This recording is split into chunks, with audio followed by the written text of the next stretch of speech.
How did these adolescent entrepreneurs make $1 million before their senior prom? Today, teenage millionaires reveal the secrets to their success. Welcome back. So, most of us spend our teen years hanging out with friends and going to the Galleria and stressing out about our prom date or not having a prom date. In my case. Our next guest shows a more lucrative way to pass the time. Building million-dollar companies. Yeah, in fact, one of these whiz kids earned his first $50,000 before he was 12. My kids are slackers.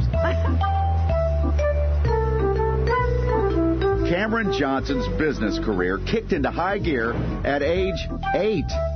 Hoping to be just like Macaulay Culkin in Home Alone 2, Cameron wanted to go to New York and stay at the Plaza Hotel. After his parents agreed to go, wrote to owner Donald Trump with a special request. I said, "Dear Mr. Trump, I'm going to be staying at your hotel, and the only thing I want to do while I'm in the city is see the suite where Macaulay Culkin stayed and where the movie takes place." Cameron heard nothing back, but when they arrived at the hotel, an amazing surprise. Trump had arranged for his family to stay in that Home Alone suite. I realized right then that I'm not going to be playing professional sports, I'm not going to be a singer, I'm going to be a businessman, and I want to be just like Mr. Trump. At 9, he launched an invitation printing business, making clients out of his parents' friends. The company was really small, and I was maybe doing 10 or 15 orders a month, a few $100s a month, but that was a lot of money to a 9-year-old. Next, he moved into the Beanie Baby business, buying and selling them on eBay. At our peak, I was shipping about 40 orders a day because the hype was through the roof. It was such a frenzy. In less than 12 months, a now 12-year-old Cameron made $50,000. But he didn't stop there. He launched 2 internet businesses selling ad space. And the second one boomed. And that company grew to have 200,000 customers, and we were displaying 15 million ads per day, which back then was $15,000 in daily revenue when I was 15 years old. That same year, he became a board member in a Japanese company, wrote a best-selling book, and before he graduated high school, had already made his first $1 million. Here today is the author of You Call the Shots, millionaire Cameron Johnson. Also with us, we have the CEO of WhateverLife.com, 17-year-old millionaire Ashley Claus. We'll get to her story in a second. But Cameron, do you stay in touch with Trump, Mr. Trump? Well, I don't stay in touch. I don't have a personal relationship with him. I just reached out to him when I was 8. And then it gets better. Our kids do. I also reached out to him, though, a year and a half ago when I first wrote my book. Oh, yeah. I sent him a manuscript, and he gave me a great testimonial for the back. He said 13 years ago, Cameron wrote to me because he wanted to, stay in the suite at my hotel. Now he's writing to me because he's written a terrific book, and that was really nice of him. Well, And he on the back watches the cover. show, so I'm sure he'll be very proud of you. Good. I'm sure very proud. Well, hello. So you took your sister's Beanie Babies, and you ended up with 5,000 Beanie Babies before you threw in the basement of your parents' home. Was your sister mad at you? Well, at the time, I paid her $100 for him. And, well, $100 to a 6-year-old is like $1 million. Yeah. So, and since now she's 17, so I've paid her back the $900 plus interest. So by the age of 21 years old, you had how many businesses? I had 12 businesses before I turned 21. My Lord. Oh, boy.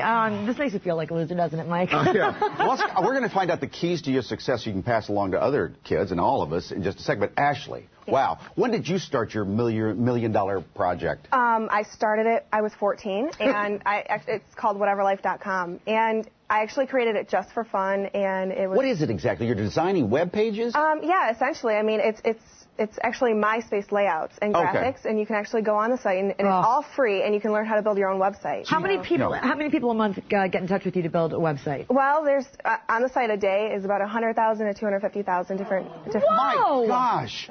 You start with your friends. Will you paint my MySpace page? Basically, for me, that kind essentially, yeah. I mean, it was just my friends. They wanted me because I was always doing websites since I was 9. So.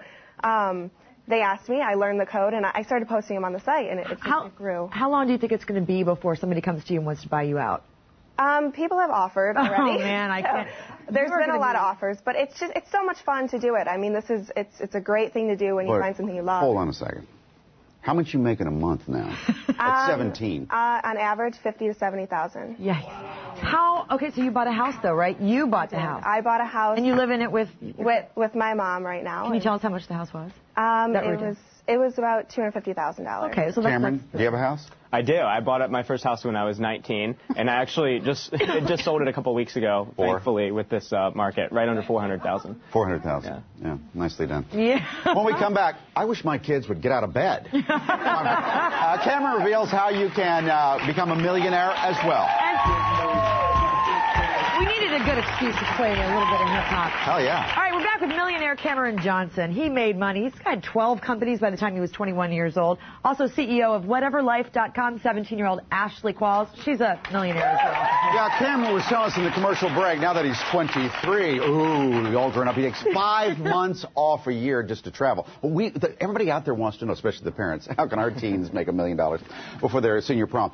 You just got to put yourself out there? Is that what it's about? Well, in my book, You Call the Shots, that's exactly what I talk about. That's the first chapter. But in that chapter, I tell the Donald Trump story. Because I was 8 years old, I put myself out there, but I didn't know any better. And I think that helped me be successful. Naivete helps? Naive helps. The younger you do it, too, the cuter it is. Exactly. You know, so it works. I mean, it works. People are going to support you. They want to. Start small. Now, you're not talking about small like little child. You're talking about small. Exactly. Small goals. Exactly. I think one of the worst things you can do is take on a lot of debt. You know, let's look at Microsoft or Dell. They both started in dorm rooms. I started in a bedroom. How much did it cost you to? It cost me $8. I actually, and that's the funny thing. I mean, it's possible, you know, for anybody to do this. It's possible. I mean, you have to, if you have the passion, you have to go for it. And I think that's an important thing that Cameron and I were discussing earlier. And Cameron says in his book, you look close to home. You looked in your home. Literally in my home. Yeah, I mean, it's a home-based business. So I mean, I started it for fun, and I've been very blessed for it to become such a... What exactly do you mean, Cameron? Well, look close to home for great ideas. What I mean is don't try and think so far outside of the box. You know, I started a company that you could buy and sell gift cards on the internet. That's because I had a lot of gift cards in my back pocket that I couldn't get rid of. So I think do what you know, and she knows MySpace and designing all these web pages. That's what she did. Adapt or die. I think this is true for any business, whether you're a Fortune 500 or you're a small business. You have to continue to always change to your customers and to everything else, or your business will die. Now, you're into Donald Trump, but we all need mentors in life.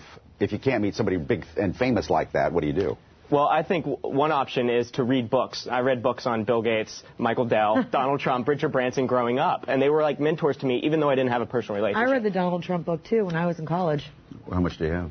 I have nothing. You need to read my book. Read Cameron's book. What's your biggest splurge? Biggest splurge, I bought a house at 19. You know, I bought a Mercedes when I was in high school, but I'm not really into flashy things, and that's something I'm proud of, is that I'm really humble. It's a dream, isn't he? You don't have Ferraris? Out there? No, I'm not into that. I would rather put my money away and save it and have it for later in life. Do you date anybody? Sometimes. Oh, but you're not married. No, totally. Okay. Yeah, and I think that's something that Cameron and I both share, is that we don't spend, you know, too much money. And I mean, we bought a house, you know, we each bought our own houses. And I don't even have a license. I don't drive, so I don't even have a car. You could be driving a nice, you know, BMW. Right, yeah, and that would be cool, but, you know, I put a lot more of my money back. You can at least park it in the driveway. She has a driver. Impressive. Thank you both very much. Driver for friends. She could have a driver.